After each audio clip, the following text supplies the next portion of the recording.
のシュークリームカラフルなマカロン盛りだくさんって感じ？ I don't know, maybe she's conceptualizing a pretty cute season around sweets, but come on, when would they ever make something like that, am I right? Following the events of the previous episode, Tsurugi, Hagakure, and Bringer managed to stow away on Garudo's ship back to Atlantia. Of course, the Red Lead wanted to see his mom again, but considering their company, they would have to save it for another day and instead just stealthily leave the ship. Lelouch, your revolutionary skills have really rusted ever since your resurrection. So, after failing the stealth section in the card game, which I kind of remember being a thing in the Yu-Gi-Oh! 5D's game, our heroes made a run for it. They managed to escape, but not before Gyarados managed to stick a tracker on Hagakure's bird friend Hayatemaru. Meanwhile, Rivore was still looking for Soul, but in the process did take the time to bust a shady dealer who was trying to sell some counterfeit artifacts from his homeland. A nice little moment showing that while he was a psychotic asshole, he did at least have respect for where he was born. Conversely, Tsurugi ended up learning about what industrialization had done to his ancestral home.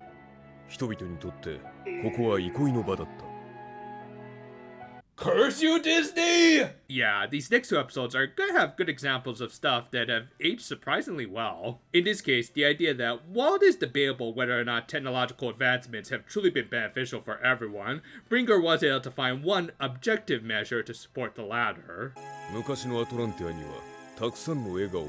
Anyway, while this did give Tsurugi even more to think about, it was put on the back burner when they encountered Rivore. Of course, he tried to learn where Soul was from them, which they didn't know since they had parted ways in the last episode. However, he did find something else of interest in Hagakure's big bird friend. Funny, I thought alchemists were warranted using dogs. He said he wanted to take the wings of Hayatemaru, which of course the green ninja refused, so they decided to just have a little battle, which considering he still didn't have a sword braid, you can probably guess where this is going. Though if you look at Rivore's phrasing here, you could also guess what the twist of this episode was gonna be. Still, at least it didn't stop Hagakure from taking advantage of the fact that they were under the Sunrise banner. About as good as his cameo in Bill Fighter's Try. Anyway, it was just a meh fight, taking down a few pigs, because again, it was pretty much a foregone conclusion based off Kizakura's previous pre-Sword Eyes loss. The main takeaways were mostly just previewing Hagakure's deck, including how his charge effect focused on tapping an opponent's spirit in order to get in some sneak attacks, appropriately enough, like a ninja. He even almost won the fight thanks to this strategy, but Rivore and his creepy eyes managed to counter with his own traps. With that, Hagakure's defeat was pretty much inevitable. Somewhere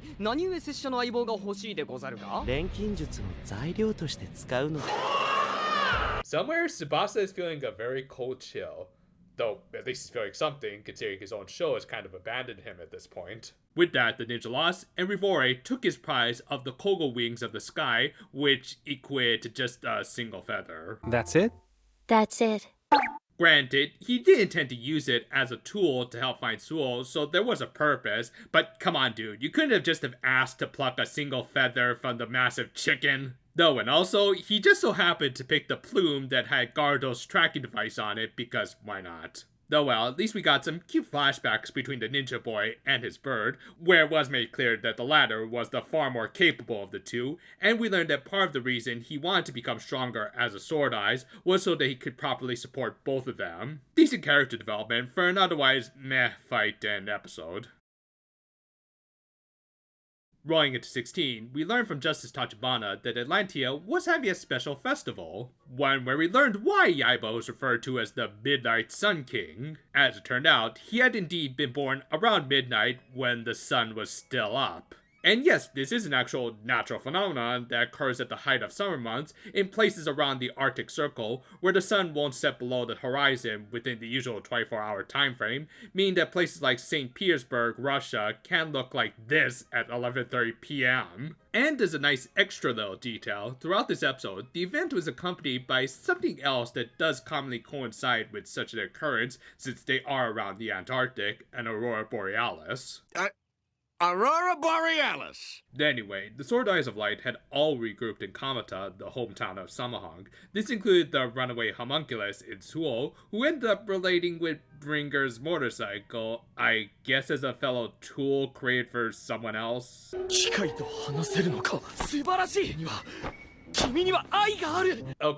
I know I said I was going to use this clip again, but come on, for a situation as surreal as this, I kind of have to.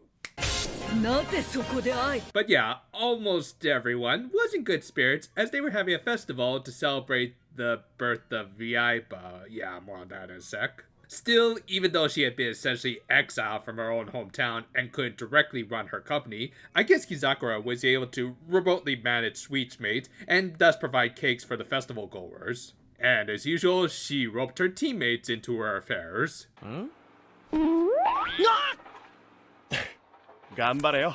God, the show has so many good moments. Yeah, not too surprisingly, the people of this town strongly opposed the ruling party, i.e. Yaiba, and thus weren't buying into their propaganda. And yet Tsurugi kind of rightfully asked why then would they celebrate the birthday of the tyrant? Well, like a lot of things in life, there are layers to these sorts of things. This is probably best illustrated by this shifting perspective from the upper class who benefited the most from Yaiba's rule and wholeheartedly celebrated, whilst the lower class had slightly more tepid responses.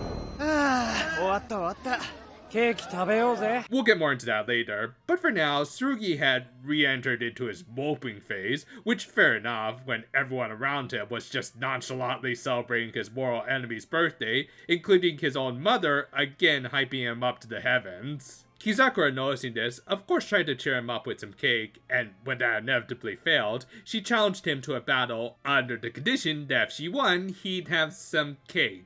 Yeah, obviously, this was more of a comedy battle rather than a serious blow-off between two main protagonists. Hell, the outcome was pretty much decided after Tsurugi managed to activate his flame field early on to lock Kizakura's bounce effects. However, there were some more significant takeaways from all of this, aside from playing a children's card game, as the two managed to share their ideals, and in Tsurugi's case, some of his more ingrained issues with Midnight Suns. As it turned out, his grandparents had raised him to not go outside during them, likely believing that Yaiba might be more active during those times. This had instilled a phobia of them in Tsurugi even before he had learned about his heritage. In turn, Kizakura suggested that he just have some cake, which, as shallow as that sounds, it did have some significant moral pathos behind it, the same way it did with the lower class citizens. Of course they were aware that they were being oppressed by a tyrant, but ultimately, worrying about it all the time wasn't going to accomplish anything. Hell, letting it bother them could be seen as its own form of submitting to oppression. As when you get down to it, a lot of celebrations in real life are based around some rather controversial figures, but nothing says we have to approve of all of their actions, whilst just enjoying some time with friends and family under their name. So, if at least a few people are in the mood to celebrate, then why take that away from them? At least you'll get some cake in the end.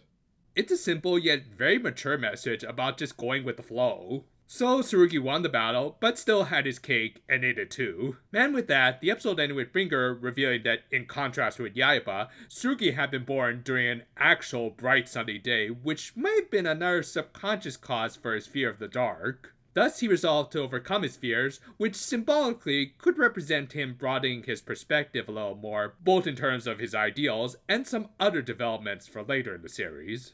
These were slightly more fillery episodes, but even then, they were still pretty fun, and one of them even had a great message behind it. Both of these episodes, regardless of their simpler battles, did have some decent character development and world building, which after the previous episodes is still a pretty impressive accomplishment. And just because they didn't have as many cool cards to show off in between the introduction of new booster packs, doesn't mean they couldn't start developing a few things for some future revelations. Ultimately, 15 was mostly just an episode meant to develop Hagakure and his bird buddy a little more, whilst giving Rivore a win back before his next battle. Nothing much more or less than that, and some subtle bits of world building that even kind of carried over into the next episode, when the characters learn more about Yaiba's influence on the kingdoms. As while he did end up changing their surroundings, arguably for the worse, he didn't have that much of an effect on the spirits of their citizens. At least not enough that they cared about celebrating his birthday and just appreciated having an excuse to spend time with friends and family. It went in hand with the show's themes that not everything is just black and white, and that there are middle grounds where we can find compromises like this. Tsurugi learning this not only got him some cake, but was a subtle way of starting to open him up a little more to understanding the deeper issues of his world and overcoming some of his more naive ideals. It's good theming that even managed to make me aware of White Night festivals, which I likely wouldn't have learned about otherwise.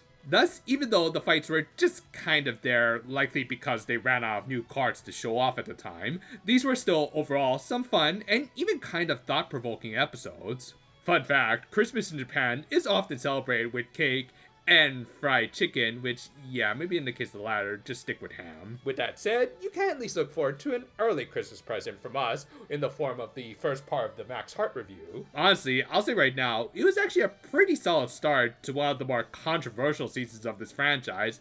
Then again, maybe that's just in comparison to some of the more modern stuff. Still look forward to it, and until then, no fair for now, my friends, and jeez, night comes fast these days, and this is why I'm an insomniac.